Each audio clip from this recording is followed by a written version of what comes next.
You know, there are certain scenes in movies that everybody remembers, and it doesn't even matter if you've never seen the whole movie.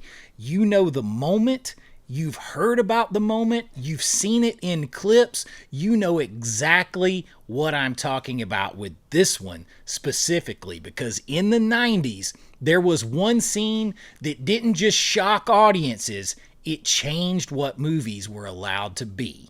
So pop that tape in. I got you. Let's go do this.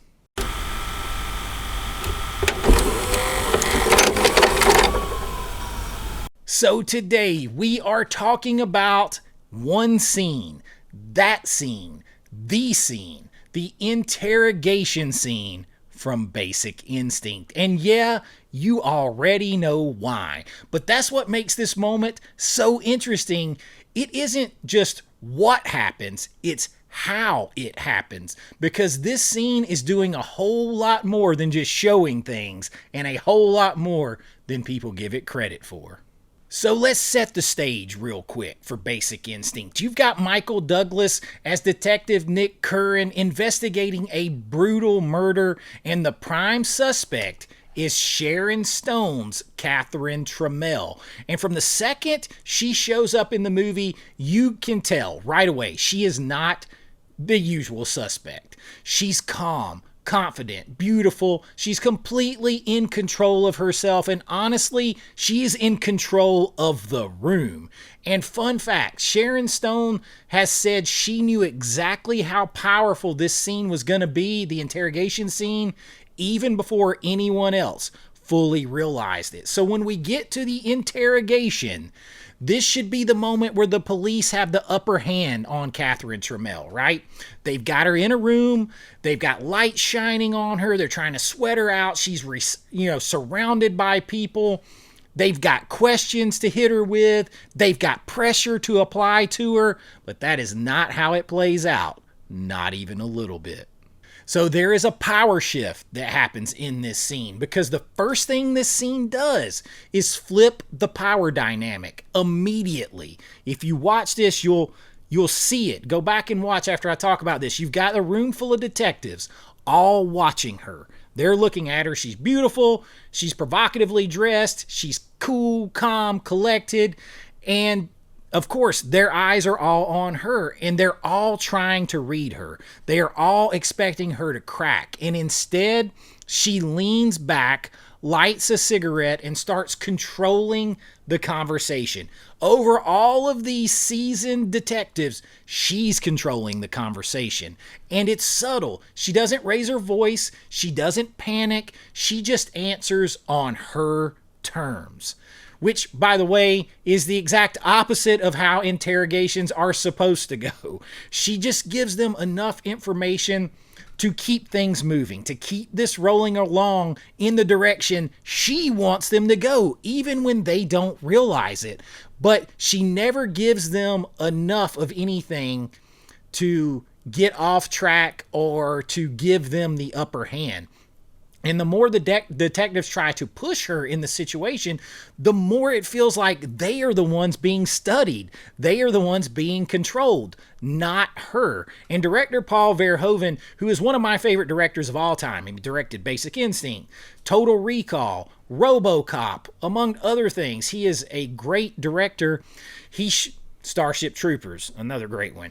The way he shoots this is so important to the scene, because he keeps cutting back to the detectives, to their reaction, to capture what they're thinking, even without words. So he's not just staying on her and what she's thinking, he's getting their reactions, because their reactions are a huge part of the scene that tells you how this scene is going and exactly how much control she has over it. Because as the scene goes, she gets stronger, more confident, and if you look, they are actually sweating. They are the ones nervous. They are the ones who are watching this spiral out of control, and they don't even know how or why it's happening. But there is no mistake. The way it's shot from low, up angles, the way it's shot with tights and zoom ins and camera lean ins. Paul Verhoeven is telling you who is in control, who's gaining control, and who is losing their cool and losing their control. And that is a masterfully done scene. The way it's shot, you don't even realize it's happening consciously unless you're a filmmaker and you're looking for it, but subconsciously it makes you feel the dynamic shifting. And then there is the moment. You know the moment I'm talking about, and what's so interesting about it is it's not treated like a dramatic reveal. She uncrosses her legs, she's not wearing any underwear, she crosses them back. And again, no big dramatic reveal. There's no music sting. Go back and watch it. There's no music swell. There's no sound effect, no sting, no slow build. It just happens. Quick, almost super casual, which somehow makes it hit even harder, makes it feel almost crazier and more chaotic. She just totally knocked them off any balance they had left, because suddenly now, without question, if you were questioning it before, now you're not. Everyone across from her is reacting because they are off guard now. No one's thinking anymore. The focus is gone, except for hers, because now she has them eating out of her hand. If she wasn't sure before, now she is 100% sure that she has 100% of the power in a police interrogation. And that is insane. No one over there is thinking clearly anymore. They have no focus. And just for a second, the entire interrogation falls apart. They're looking at each other. They don't even know what's happening. And here's the wild part. When this scene hit theaters, audiences didn't just react. They talked about this scene nonstop. It became the moment that people wanted to see. Of course, it's Sharon Stone. She's not wearing anything. It shows it pretty close. But then you watch it, and it's so quick. It's so quick. And from that point on, she is not the suspect anymore. She's in control. And she's grilling them. And if they don't go along with it, she's just cooking them. She's cooking them. And everybody wanted to see this scene, of course, because it's provocative and you want to see those kind of things and the cheap thrill of it all. But then that scene sucks you in despite yourself. If that was all you were tuning it in for, and trust me, there were some worn out VHS tapes at that spot, I can guarantee you. But the scene goes way beyond that. It basically said, this is part of the source of her power, and then her brain and her intelligence is another part, and her beauty is the final part of the trifecta, and she's going to use all three things at her disposal to control, manipulate, and win every encounter and every situation she is in. And everything in the scene, the writing, the directing, the frame up, the acting, tells you that's exactly what she's thinking, and they discover it just a little too late. So that's why did the scene hit so hard? Because it's not just the content. It's not just the flash of that. It's the confidence. This is a big studio film with giant stars in it. Good size budget. Paul Verhoeven directing. Putting a scene like that right in front of the audience's faces on a big screen and not apologizing for it. No subtlety, no backing off. Just, yeah, we're doing that. And yeah, we did it. But that's why it works, because it's not random. It's directly tied to her character and basically her trinity of power, at least the way she sees it, right? Her body, her intelligence, and her sexuality. Let's just say it like that. And all those give her the ability to stand over other people and manipulate them to get what she wants at any given time. Everything this movie is about is happening right there, right in that one room, right in that one conversation, right in that one moment in the interrogation that falls apart.